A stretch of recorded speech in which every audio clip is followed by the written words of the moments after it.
ناس كتير من بعد تعيين الكابتن محمد رمضان بتسأل، بالأخص الجيل الحالي اللي ما حضرش الكابتن محمد رمضان بيسألوا مين الكابتن محمد رمضان؟ محدش زي ما قلت لك يعرفه ولا يعرف شكله ولا يعرف أي حاجة عن تاريخه.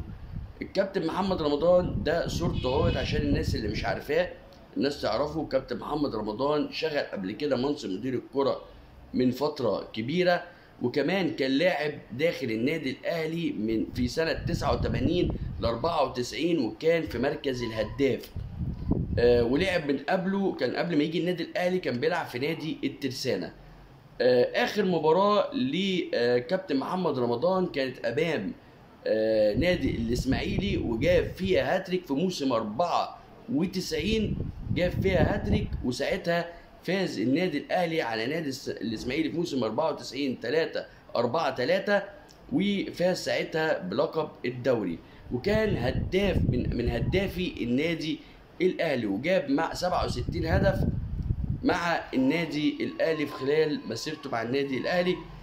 وكمان شغل منصب مدير الكرة في موسم 2010 مع نادي المقاولين، وبعد كده استقال. كابتن محمد رمضان الناس كلها بتشيد بيه وبتشيد باخلاقه وبتشيد بقوة شخصيته، وكان من انجح مديرين الكرة اللي مروا على النادي الاهلي، فالناس ما تتخوفش جدا من المركز ده. الاهم بقى من ده كله، انا بس قلت ملخص كده سريعا عن الكابتن محمد رمضان عشان الناس اللي بتسأل عنه ومش عارفاه، بالاخص قلت لكم من الجيل الحالي.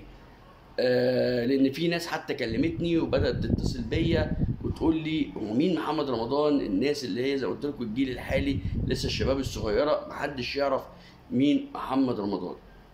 فقلت بس اعمل فيديو ملخص كده الكابتن محمد رمضان. القصه بقى في الاهم واللي جاي اني عندنا شغل كتير جدا الفترة اللي جاية. الكابتن محمد رمضان عنده شغل كبير جدا بعد اللخبطة والتخبط الإداري اللي حصل في فترة عدم وجود مدير كورة داخل النادي الأهلي، فبالتالي لازم الكابتن محمد رمضان يقفل على اللعيبة بشكل سريع جدا، ويمنع السوشيال ميديا بشكل كبير جدا اللي كان لعيبة الأهلي منفتحة عليه، ويمنع الاحتفالات. وده كده كده خده خلاص الكابتن محمود الخطيب، ومنع اللعيبه باي حضور افتتاحات افراح مولات مطاعم الا بعد اذن رسمي من اداره النادي الاهلي، او بالاخص من الان من الاذن من الكابتن محمد رمضان مدير الكره بشكل رسمي، عشان نقدر نصلح اللي اتهد الفتره الكام يوم اللي فاتوا اللي بناء عليه خسرنا فيه السوبر الافريقي، عشان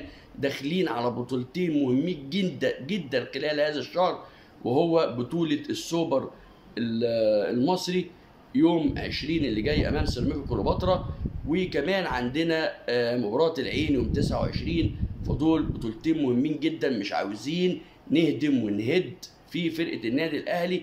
يلا بينا نرجع تاني ونقف جنب فرقتنا ونحوط عليهم ونشجعهم عشان نقدر نقوم بالكبوة دي سريعا، ويبقى زي ما قلنا درس خدناه في اول الموسم عشان نلحق بعد كده نكسب بقية بطولات الموسم اللي جاي كله. اتمنى اكون وفقكم باخباري المهمة، واكون لخصت لكم قصة الكابتن محمد رمضان.